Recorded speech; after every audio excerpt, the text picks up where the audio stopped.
Finalmente, encontramos nuestro sistema oxidativo, el tercer sistema energético que vamos a estudiar. Según el esquema que hemos estado trabajando, el sistema oxidativo es el que presenta una mayor capacidad relativa, pero al mismo tiempo una menor potencia o velocidad para la resíntesis de ATP. Este sistema oxidativo, recordemos, es dependiente de oxígeno y participa en actividades de predominancia aeróbica, es decir, actividades de menor intensidad, pero con una mayor duración, por ejemplo, el maratón o disciplinas de resistencia. Este sistema es alimentado por un conjunto de distintos combustibles, como por ejemplo glucosa, ácidos grasos y, bajo ciertas condiciones, aminoácidos. Estos tres combustibles o macronutrientes ingresan a nuestro sistema y deben ingresar al interior de nuestras mitocondrias musculares, ser convertidos en una molécula intermediaria denominada acetil-CoA o acetilcoenzimo A, y en presencia de oxígeno, a través de un proceso que vamos a revisar, se generan grandes cantidades de ATP, pero con una baja velocidad relativa. El sistema oxidativo tiene una primera parte explicada desde el punto de vista de la glucosa. Como ya vimos, esta es la segunda parte del proceso glucolítico y es muy probable que dependiendo de la intensidad del esfuerzo exista una mayor predominancia del paso glucolítico hacia la producción de lactato o bien el paso glucolítico en conexión con el sistema oxidativo. ¿De qué va a depender? Fundamentalmente de la intensidad del esfuerzo. En caso de una intensidad alta, como vimos anteriormente, es mucho más probable el reclutamiento de fibras tipo 2 o fibras tipo rápidas. Esto supone el reclutamiento de fibras especialmente diseñadas para la producción rápida de energía mediante el metabolismo citosólico, es decir, sistema glucolítico y sistema fosfágeno. Como ya vimos, bajo estas condiciones de alta intensidad, además, existe un mayor flujo o tasa glucolítica que favorece la producción de NAD reducido o NADH, lo cual favorece la activación por cofactor enzimático de la enzima lactato deshidrogenasa, la cual va a favorecer la conversión de piruvato hasta transformarlo en lactato, que es este intermediario metabólico del que hablamos anteriormente.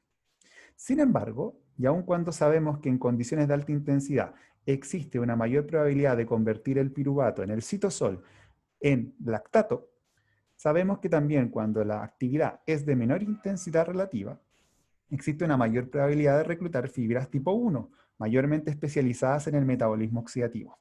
A su vez, esto supone una menor demanda energética, lo cual se traduce en una menor tasa glucolítica, menor probabilidad de generar un desbalance entre los niveles de NADH y NAD+, y por lo tanto, existe la posibilidad de que piruvato puede ingresar al interior de la mitocondria, puntualmente al interior de la matriz mitocondrial, y por acción de la enzima piruvato deshidrogenasa, PDH, transformarse en acetil-CoA, esta molécula intermediaria en el metabolismo energético de tipo oxidativo.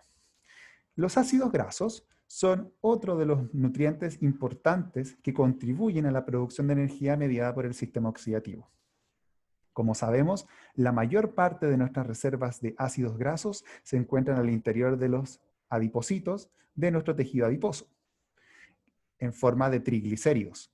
Los triglicéridos, por tanto, deben ser degradados a través de un proceso de lipólisis y este proceso ha sido postulado como un proceso de movilización. Básicamente, degradación del triglicérido en glicerol y 3 ácidos grasos y luego estos son transportados por la sangre mediante una proteína de transporte denominada albúmina. Recordar que los ácidos grasos son moléculas hidrofóbicas que no se sienten afín con el medio acuoso que ofrece el plasma.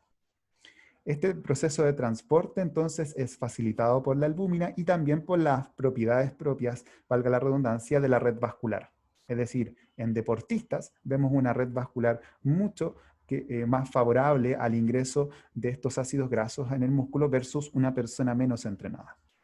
Una vez que los ácidos grasos logran atravesar esta barrera y llegar al interior de la fibra muscular, requieren de un proceso de preparación en el citosol que consta principalmente de la síntesis de un intermediario denominado acil-CoA y, por supuesto, también requieren que este acil-CoA logre ingresar al interior de la mitocondria y ser transformados en acetil-CoA.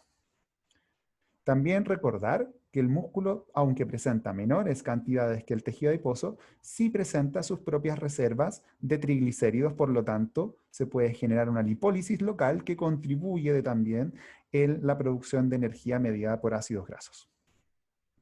La preparación, o primer paso de la preparación, requiere no solo del ingreso de ácidos grasos mediados mecanismos de transporte, sino que de la transformación de este ácido graso en un acil-CoA, es decir, una cola de ácido graso con una coenzima A. Este proceso ocurre en el citosol, mediado por una enzima denominada acil-CoA sintetasa. Una vez que tenemos la acil-CoA sintetasa, viene un proceso muy interesante en el cual el acil-CoA intercambia parcialmente el grupo CoA con una proteína citosólica denominada carnitina. Por lo tanto, a través de este proceso que ocurre a nivel del citosol por la membrana mitocondrial externa, el acil-CoA se transforma parcialmente en una acil-carnitina y esto le permite ser translocado al interior de la matriz mitocondrial en forma de acil-carnitina.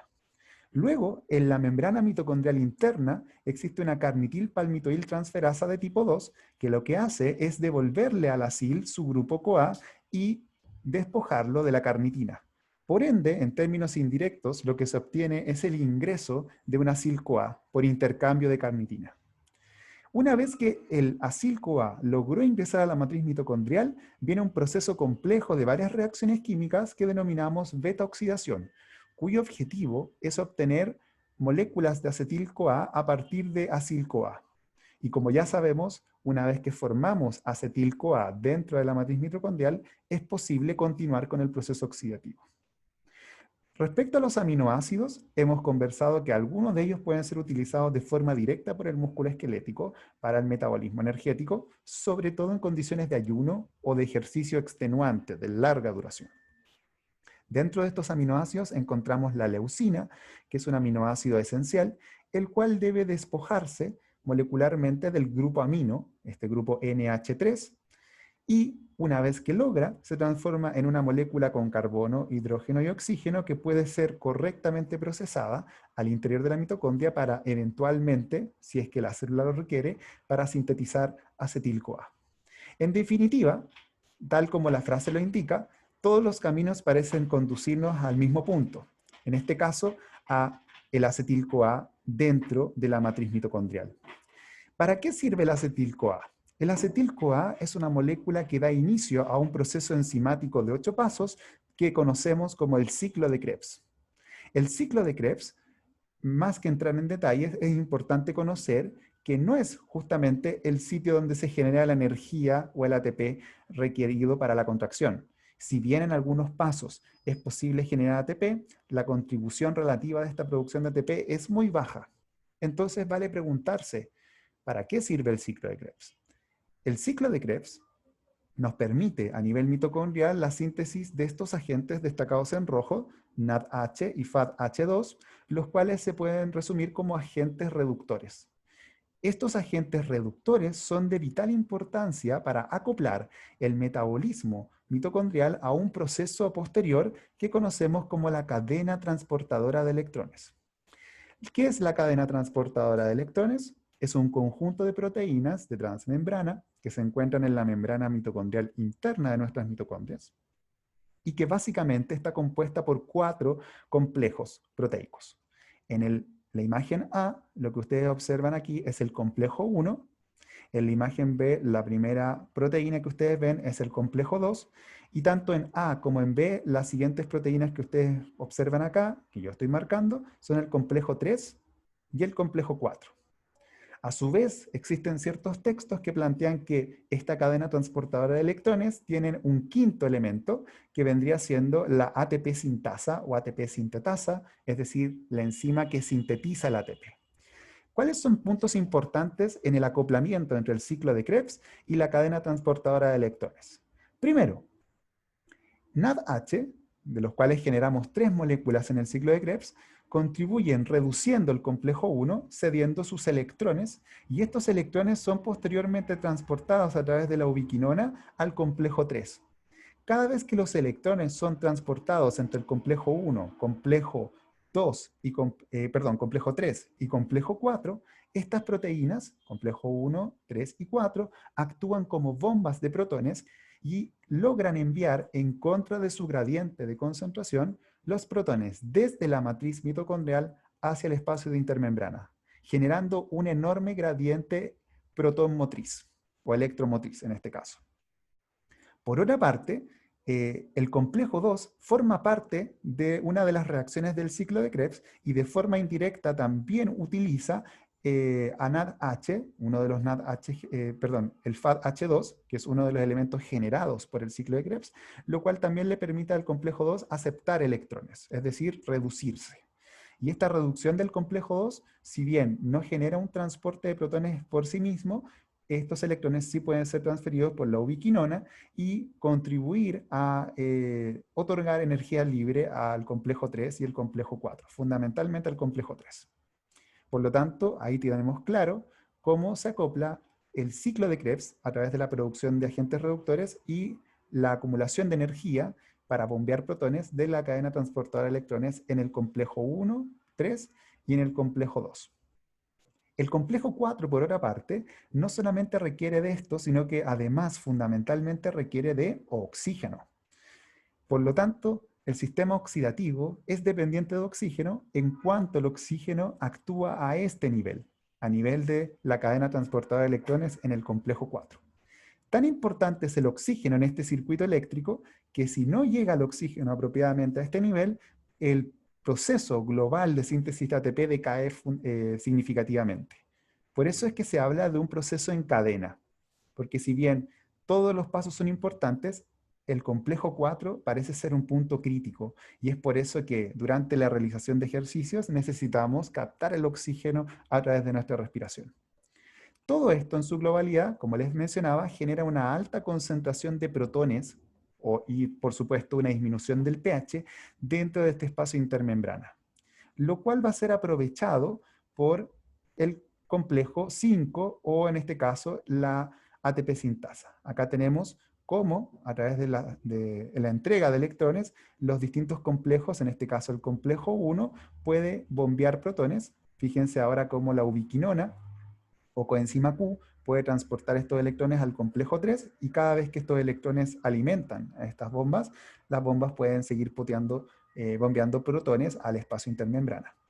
A su vez, en el complejo 4, recordemos que este proceso depende, por supuesto, de la adición de oxígeno, que vamos a ver a continuación. Ahí tenemos una molécula de oxígeno, y esta es la que permite entonces que los electrones puedan recuperarse sin generar especies radicalarias, pero al mismo tiempo que los protones sean recuperados y bombeados al espacio intermembrana. Por lo tanto, al finalizar el proceso de la cadena transportadora de electrones, quedamos con una gran concentración de protones en el espacio intermembrana y con una menor concentración de protones en la matriz. ¿Para qué sirve esto? Para facilitar el transporte de protones mediado por la ATP sintasa.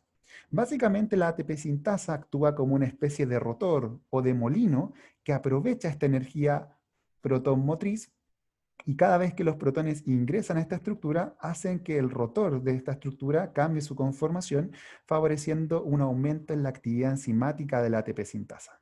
¿En qué se traduce esto? Bueno, cuando aumenta la actividad enzimática de la ATP sintasa, favorecemos la interacción entre ADP y fosforino orgánico y por ende lo que se genera a la larga es ATP.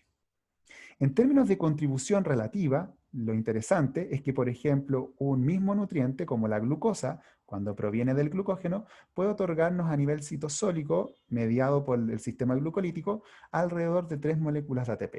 Sin embargo, cuando comparamos la producción de ATP mediada por el sistema aeróbico u oxidativo, vemos que la glucosa, cuando es metabolizada por este sistema, nos permite obtener alrededor de 38 moléculas de ATP, muchísimo más que las 3 que generábamos anteriormente. Si bien esto es una gran cantidad de ATP, recordemos que el proceso oxidativo es más lento. Por eso es que presenta una gran capacidad una mayor resistencia a la fatiga, pero no nos permite ejecutar acciones motrices a una alta intensidad. Bien, espero que con estas cápsulas quede mucho más claro los sistemas energéticos y en caso de cualquier duda no tengan complejos en poder escribir. Muchas gracias y que estén muy bien.